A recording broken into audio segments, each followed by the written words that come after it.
नमस्कार, मैं हूं राम किंकर सिंह। एमसीडी की राम कहानी में आपका हार्दिक स्वागत है।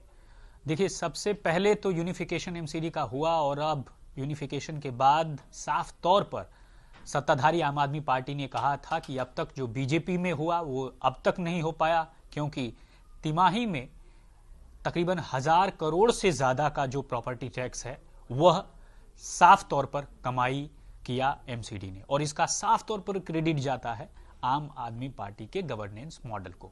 लेकिन एक स्थिति यह भी है कि अभी तक 2 महीने की सैलरी बहुत सारे कर्मचारियों को नहीं मिली है। अब नेता सदन मुकेश गोयल मेरे साथ मौजूद हैं बातचीत करने के लिए। तो मुकेश जी, हकीकत क्या है? एक तरफ प्रॉपर्टी में खजाना भर गया और एक तरफ सैलरी बाकी। राम किंकर जी, आपको मालूम होगा भारतीय जनता पार्टी के शासन के अंदर सफाई कर्मचारियों को 2-2 ढाई महीने की वेतन नहीं मिलता था। 2.5 महीने डिले चल रहा था।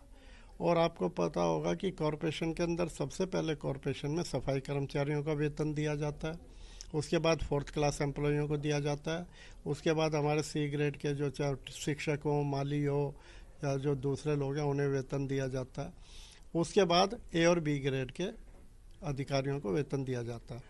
पहली बार पिछले 15 वर्षों में ऐसा हुआ है कि 30 जून को कर्मचारियों का महीना ख़त्म हुआ, 1 जुलाई को उनके खाते के अंदर पैसे चले गए हैं। यह सब हम इसलिए कर पाए क्योंकि नगर निगम के हम स्वच्छ प्रशासन दे रहे हैं, भ्रष्टाचार को ख़त्म किया जा रहा है। उसी का परिणाम है कि पिछले वर्ष 700 करोड़ रुपए के लगभग 3 महीने में रिकवरी हुई थी और इस बार 1113 करोड़ रुपए की रिकवरी। देखिए, विपक्ष दोनों ही बातों को काट रहा है ऐसे कि सैलरी मिली है सिर्फ सफाई कर्मचारियों को और किसी को नहीं मिली है। दूसरा, जो प्रॉपर्टी टैक्स में खजाना भरने की बात की गई है वो दरअसल टैक्स का बोझ डालकर की गई। मैं इसकी दोनों बातों के लिए आपको क्लैरिफाई करना चाहूँगा, क्योंकि विपक्ष का काम है आरोप लगाना। वो अपने समय में 15 साल सत्ता में रहे, उन्होंने कुछ नहीं किया। आज वो इस तरह के आरोप लगा रहे हैं, तो उन्होंने क्यों नहीं समय पर सैलरी दी उन लोगों की, कर्मचारियों की? चलो, हम तो यही कह रहे हैं कि दूसरे कर्मचारियों की बात करें। उन्होंने सफाई कर्मचारियों को 2-2 ढाई महीने का डेडलॉक था, उसे क्यों नहीं पूरा किया? 2.5 महीने तक सफाई कर्मचारियों को सैलरी नहीं मिलती थी, उन्हें हड़ताल पर जाना पड़ता था सैलरी लेने के लिए। आज बाकी कर्मचारियों को कब सैलरी मिल रही है? कर्मचारियों को भी मैंने अभी प्रेस कॉन्फ्रेंस के माध्यम से भी बताया कि निश्चित तौर पे जल्दी ही हमारे जो और 4th क्लास के एम्प्लॉई हैं उन्हें बड़ी जल्दी सैलरी मिल रही है। उसके बाद C grade, B grade, A grade के जल्दी से जल्दी इन सब लोगों की सैलरी मिलेगी। और जो हमारा वायदा था, केजरीवाल जी का जो वायदा था कि हम अपने कर्मचारियों को समय पर वेतन देंगे, समय पर वेतन देने का धीरे धीरे हम अपने कॉरपोरेशन के सिस्टम को सुधार रहे हैं। जो एक कांग्रेस तो कह रही है कि दरअसल न केवल प्रॉपर्टी टैक्स का बोझ बढ़ाया बल्कि 1% एजुकेशन सेस भी ले रहे हैं ज्यादा और छूट भी कम कर दी है। ये तो वादा किया था कि प्रॉपर्टी टैक्स माफ करेंगे, हाफ करेंगे, वो तो किया नहीं। राम किंकर जी, कांग्रेस का तो कोई वजूद ही नहीं बच रहा। वो अपने आप के में कुछ कहते रहे, उनके अध्यक्ष को यही नहीं पता मैं क्या कह रहा हूँ क्या नहीं कह रहा हूँ। तो कांग्रेस की बात मैं नहीं करना चाहता। 15 साल यहाँ भारतीय जनता पार्टी थी, कांग्रेस तो यहाँ पर पिछले 20 वर्षों से है नहीं। 2007 के बाद कांग्रेस तो यहाँ है नहीं।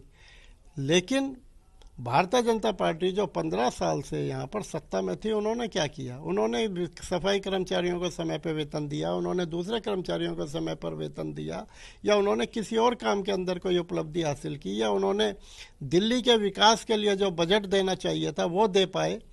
घोषणाएं करते थे लेकिन बजट कुछ नहीं होता था। यदि गलती से 20-30-50 लाख रुपए कॉरपोरेटरों को विकास के लिए निगम पार्षद फंड दे भी दिया, उसके टेंडर नो रिस्पॉन्स चले जाते तो उन्हें कोई जी, अभी स्टैंडिंग कमेटी नहीं बनी है, मामला जाहिर तौर पर सुप्रीम कोर्ट में है। तो ऐसे में 5 करोड़ से ऊपर के जितने प्रोजेक्ट हैं वो अभी लटके हुए हैं। तो ऐसे में क्या लगता है कब तक बन पाएगी? कोई पहल आप सब करने जा रहे हैं या उस दिशा में कुछ काम हो रहा है?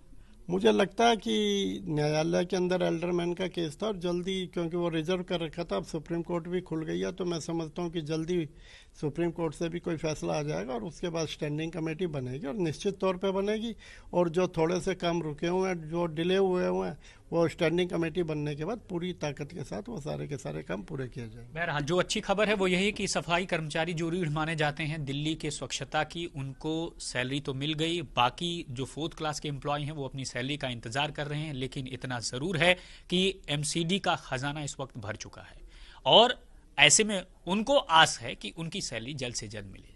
बहरहाल फिर मिलूंगा आपसे और दूंगा एक और बड़ी खबर एमसीडी से जुड़ी हुई। तब तक आप दीजिए मुझे इजाजत। धन्यवाद।